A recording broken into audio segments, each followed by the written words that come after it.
divorce if you want, but let me live with our son." After berating me extensively, John looked satisfied as he took a deep breath. As I pondered on how to retort, our son, who had been waiting in the background, stepped forward. "If you don't know, Dad, let me tell you. That person is pointing at his father's mistress." Our son spat out words that made me break into a cheeky smile. "My name is Jennifer. I turned 42 this year. Currently, I'm a freelance illustrator while also managing household chores. I've been married for 15 years and have a son who's in 8th grade this year. Ever since we got married, John has been jumping from job to job, not lasting very long. We mostly live off my income. To raise our son, a steady income is needed, so I've worked hard to make ends meet while also taking care of him. Balancing household chores, child raising, and my job, I had to work from home. John often left home for sporadic short-term jobs, making it impossible for me to leave our child behind and work outside. At first, being new to the freelance world was tough, but now the results are evident and I'm confident about my stable income and consistent work. Thanks to referrals from former clients, I've landed new projects. Hence, in these new assignments, I'm responsible for illustrating educational magazines and brochures. Now that David has grown up, and I don't have to look after him as much as I used to, I not only work from home, but also manage to go out for work a few times a week.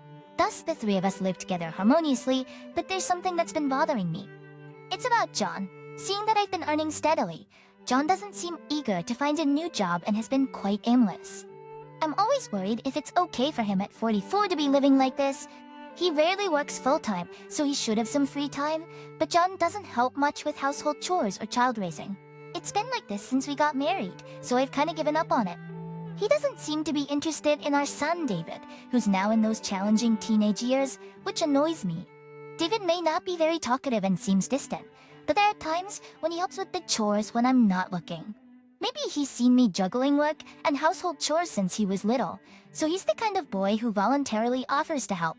David has grown up so much, but John, on the other hand, doesn't seem to have matured at all. Lately, John's been coming home late more often, and I guess I've been holding onto some unease and frustration. It's only natural to be suspicious. Even on days when I don't think he's scheduled to work, he says he has to go for work reasons. But I can't imagine he's secretly job hunting without telling me. Without telling us, there are other things he does that make me suspicious. For the past few months, though John hasn't been looking after David much, he's become keen on picking him up and dropping him off at his basketball club. Even though David is just in 8th grade, given the dangers of today's world, our household rule is to always drop off and pick up. I've always been the one squeezing this into my work schedule, but lately, for some reason, John started offering to do it. I appreciate the help with the pickups and drop-offs, but something felt off. I happened to realize the nature of my suspicion by chance when I passed by the place David goes to. I decided to take a different route home for a change of pace after shopping. In front of the place David goes to, I saw John, who wasn't supposed to be there. He had said he'd be late tonight because of work out of town. John was chatting happily with a woman who looked like one of the staff from the basketball facility in front of the building. I had a bad feeling, and as I stared at the two of them, the woman noticed me and tilted her head, calling out, "Excuse me, are you David's mom?" "Yes, my son has always been in your care." "Thank you," I responded, nodding slightly awkwardly to the woman who was talking cutesy. Though I had seen her a few times during drop-offs and pickups, I didn't remember all the faces of the staff. I was wondering what duties she has here. Ignoring my husband, who looked rigid and tense, I made small talk with her. The woman introduced herself as Jessica. Isn't it usual to introduce oneself not only by name, but also by what one is in charge of in such situations? I asked, noticing my puzzled expression. My husband seemed to hurry to end their conversation. On the way home, we didn't speak, and it felt like he was purposely avoiding me. Even though he seemed to enjoy talking to Jessica so much, while walking beside me, he was deliberately looking down, avoiding eye contact. I could tell something was up. His late returns recently and his eagerness to do the drop-offs and pickups, combined with his strange behavior after being spotted, made me believe that woman, Jessica, had something to do with it. Is he having an affair with that slightly younger woman? Somewhere in my heart I knew. I sensed the change. Ever since he started doing the drop-offs and pickups, he had become noticeably distant from me. That day, when our son returned for the basketball club, I casually inquired about his father's behavior. However, the only response I got from him was a curt, "I don't know." It seemed my son was pretty annoyed about his dad wanting to drive him to and from the facility every day. Chasing after our reluctant son and forcing him to go there just didn't seem right. I've started to cast suspicious glances at him for some time now, and those suspicions were going to be proven right soon enough. I was just passing by, so I thought I'd drop in. David, how are you feeling? Thank you for coming all this way, Jessica. Now please have some coffee. Jessica, whom I had not suspected of being my husband's mistress, began to find excuses to visit our home more and more. She would mention our son now and then, but that was clearly just a pretext. She always appeared during the hours my husband was home, not me or my son. Watching the two of them conversing cheerfully in the living room, I was sure of John's infidelity. Oscillating a month after I began to notice something odd about my husband's behavior, he started coming home later and later, sometimes leaving the house for a few days at a time. I had subtly asked him what he was up to, as he had stealthily come home late the night before, and when I pointed it out, his body that had sunk into the sofa quivered. Pickingly, I said, "At least spare me the cheating," and laughed it off. But John suddenly stood up and glared at me. "You just stick to your work. I'm taking care of David, so don't pry into it unnecessarily." Whether it was the way I asked or something else, he seemed irritated, and he left the living room with a sigh. I was furious to be told as if he was doing everything when he had left all the housework and David to me. "What's the matter, Mom?" David, who'd been watching our petty quarrels and squabbles, unusually spoke up. "Oh, it's nothing. What about you, David? Why are you up at this hour?" Coming out of his room, David stared at me intently before slowly opening his mouth. Hesitantly, he told me about the female staff who he thought might be his father's mistress. According to David, Jessica would cling to him a lot at the facility. David, who found it utterly annoying, would ignore her, but he was frustrated that she would come to our house. I disliked it as well, so it was obvious that my son would be annoyed by someone from his basketball club imposing on our home. I was relieved to know that I was not the only one who disliked it, that the problem was far from solved. When I returned home from a client meeting, I could hear joyful conversation from the living room. It was the voices of John and Jessica. David was probably holed up in his room, as there was no sign of him joining the conversation. When I opened the door to the living room, both of them turned their eyes to me. John, as usual, looked uncomfortable, but Jessica smiled at me with complete confidence. "Welcome back, David's mom." I ran into John, so he invited me in. Somewhere along the line, Jessica had started addressing my husband by his name, and I had a deep-seated unease about it. "Oh, we meet often, don't we? Isn't it a busy time for you at work?" I asked with a hint of sarcasm. She replied, "Well, this is part of my job," with a smug face. "What's part of the job?" I felt like yelling at her for so boldly making herself at home. "It's just that this house feels so cozy. It looks like you don't clean it thoroughly, like it has a homely feel, you know? I mean it in a good way." Jessica, subtly pointing out the deficiencies in my housekeeping, had a sly grin on her face. "I'm sorry for the messy house. She's always been bad at housework. I wish she'd step up a bit more since she's always at home." My husband didn't rebut, but instead seemed to side with Jessica, chuckling along. Even though I work from home, I am somewhat self-conscious about not keeping up with housework. But if he'd be more proactive in helping with chores and childcare, it wouldn't be an issue. I couldn't understand why I was the only one being mocked and ridiculed. Unable to bear the tension in the room, I hastily left the living room for the bedroom, still holding my stuff. I was so frustrated, sad, and embarrassed. I feared that Jessica might eventually take over my place in the family. If she weren't associated with the basketball team my son goes to, I might have snapped back. But I worried about the repercussions for my son. Attention to people, even after that, my husband and Jessica continued their dates, flaunting their relationship in front of me, who couldn't say a word. At Sexton, I'd hear from others that they often met outside under the pretense of discussing my son's education. I decided to gather evidence during my husband's absences, and lo and behold, I found loads of evidence of his infidelity. Even though he always claimed we couldn't afford gifts for birthdays or our anniversary, I found receipts from motels, fancy restaurants, and high-end brand watches and jewelry in his coat pocket. I even found receipts from places he told me we couldn't afford to go. It hurt to think he'd go with his mistress, but not his wife. Still, I kept my composure and continued collecting evidence of his affairs. The thought of divorce crossed my mind, but I wanted to hang in there at least until David graduated from high school. However, I vowed to gather as much evidence as possible so that if the time comes, I'd be in a favorable position. I wondered where all the money he was spending on his mistress came from. Even if he put in all of his salary, it would be hard to keep up this charade. As I wandered around the house deep in thought, I suddenly remembered something and went pale. In our house, there's an account where we've been saving up for my son's college fund. I had this overwhelming bad feeling and cold sweat ran down my back. I quickly checked transactions of that account. What was recorded in the account was evidence of substantial amounts being withdrawn several times over the past few months. I created this savings account specifically to secure my son's education funds, just in case. I hadn't checked it in a while and was shocked to find that the balance had decreased significantly. I had meticulously managed our credit card usage and monthly bills, but I hadn't been able to check this savings account monthly. The realization hit me hard, and I began to tremble. I tried hard to steady my shaking hands. The money he spent on his affair came from the savings I had put aside for our son. I didn't even care who he was having an affair with anymore. What I couldn't forgive was the fact that he was using the money saved for our child's future for his own selfish needs. His betrayal against me as his wife pales in comparison to the betrayal against our own son. I swallowed my boiling anger and decided to continue acting like everything was normal. I didn't want our son, who's at such an impressionable age, to catch on. I chose to keep all the problems and worries to myself, trying not to burden our son, who's been studying so hard. But the stress took a toll on me, and I started making small mistakes in my household chores and at work. At work, even Mrs. Smith, a client I had known for years, noticed my worn-out state.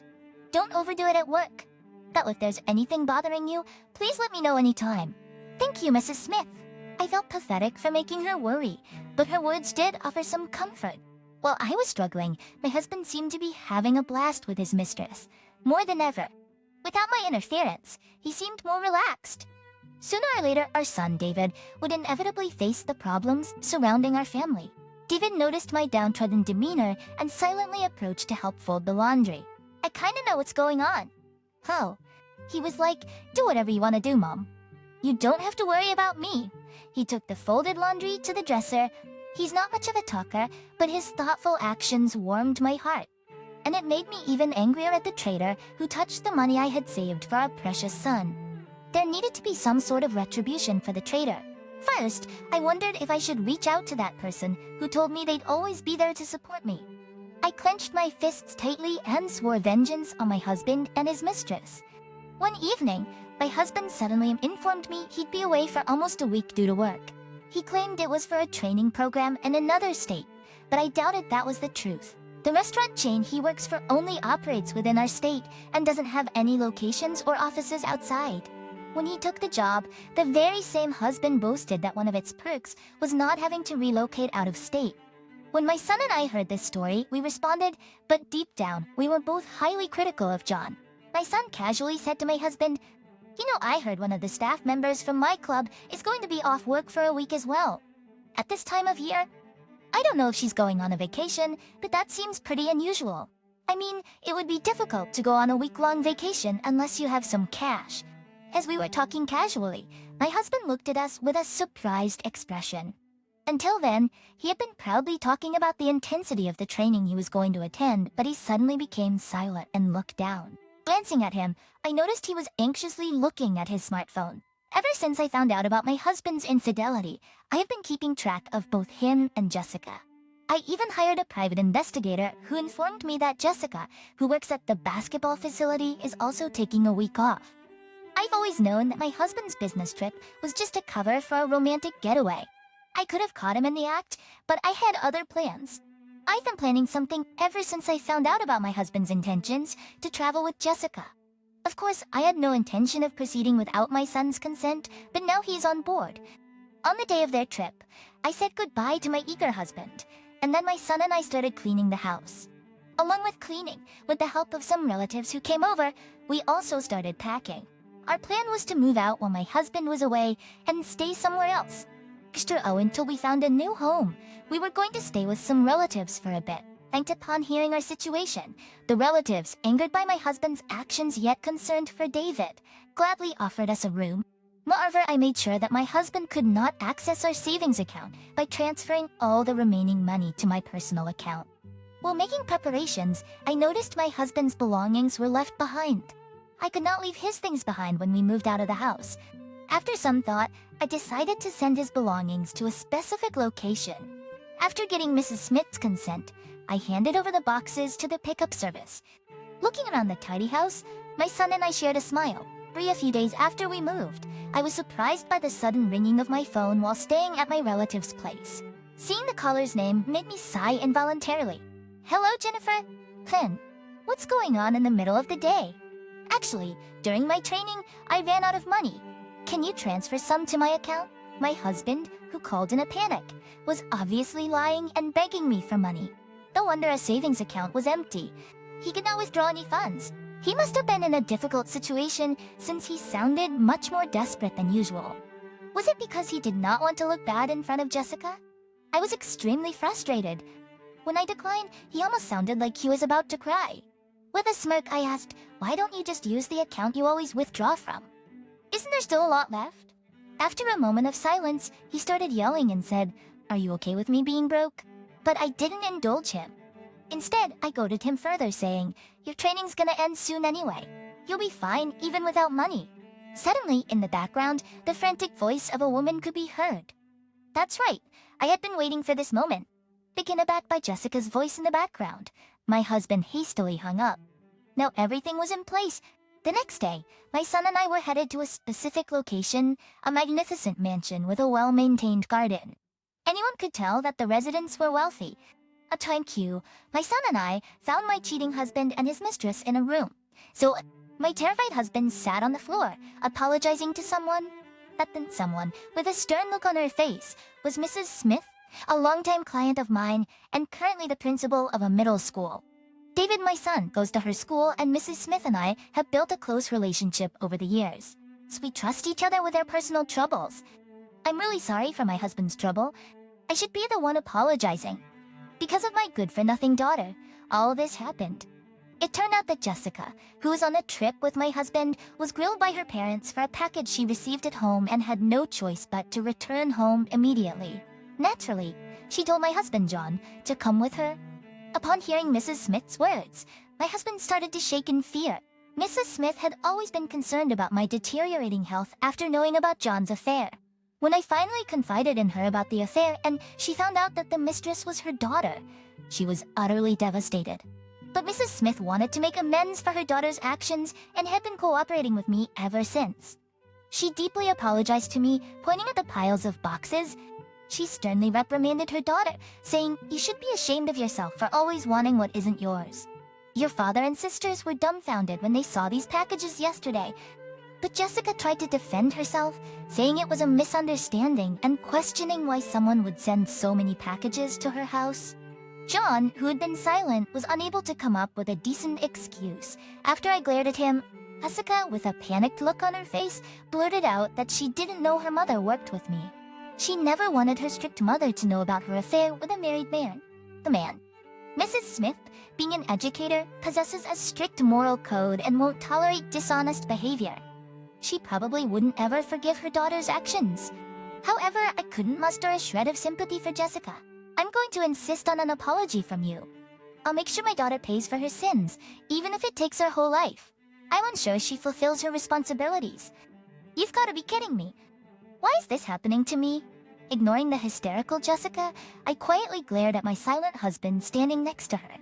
Hey, don't you have something to say to me?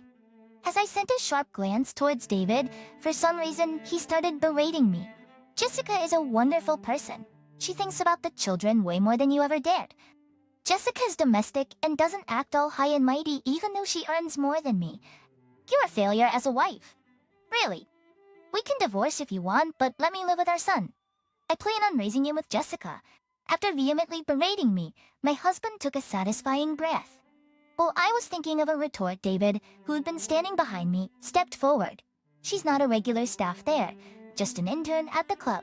And don't you ever try to get all chummy with me again? But always flirting with men? It's disgusting. Just as my son said, Jessica hadn't been officially hired there. My husband always believed she was passionate and experienced in the industry involving students' education or activities, which was just laughable. Well, it seemed they both had their secrets. Looking at the stunned Jessica, I decided to give her a piece of advice before I go. Did you know that I pay for the rent, living expenses, and even David's tuition fees? This man, John, has been working odd jobs for years. Do you think he's okay? Pen. That's... It's John, with a face drained of color, tries to interject, but it was already too late. Jessica was so shocked by the revelation that she collapsed on the spot, motionless. From what I could tell, John had been acting as if he had plenty of money to spare. He must have been hiding the fact that I was the breadwinner of the family to save face. In Jessica's eyes, I seemed like a lazy bum who neither worked nor took care of household chores properly. Mrs. Smith was left devastated, facing the harsh reality presented to her by my husband and Jessica. After David and I happily came home, it seemed John was kicked out of Mrs. Smith's house, looking defeated with Jessica and a load of stuff. Months have flown by since the move. On Mrs. Smith's advice, I decided to leave my divorce process to a competent lawyer. Thanks to having a professional handle things, all the complicated matters were resolved smoothly. The procedures went smoothly, and I am relieved. I heard that the savings I'd set aside for David's education could also be added to the claim as child support. As for Jessica, rumors quickly spread at the basketball club about her having an affair with a student's parent, and she seems to have been kicked out. After losing her job, Jessica sought help from her parents, but Mrs. Smith didn't seem willing to help. Cut off from all support from her family, I heard she's now lost and confused. Jessica, despising a man without money, spat out words of disdain and abandoned John. John, who has no stable income, keeps trying to reconcile in every possible way, but neither David nor I are going to agree to that. Mrs. Smith feels terribly guilty for her daughter ruining a family. I held the downcast principal's hand and said, "Let's keep working together." I am truly grateful for the principal, thanks to whom I have a new job. Work has been going smoothly and life with just David and me is filled with hope. Mom, the job you do is truly amazing. You are the mom I am proud of. As I looked at a magazine featuring my illustrations, David smiled joyfully. Touched by David's casual words, I discreetly wiped a tear from my eye while working on my laptop. I want to continue pursuing my career as an illustrator, but above all, I want to work even harder for my precious David.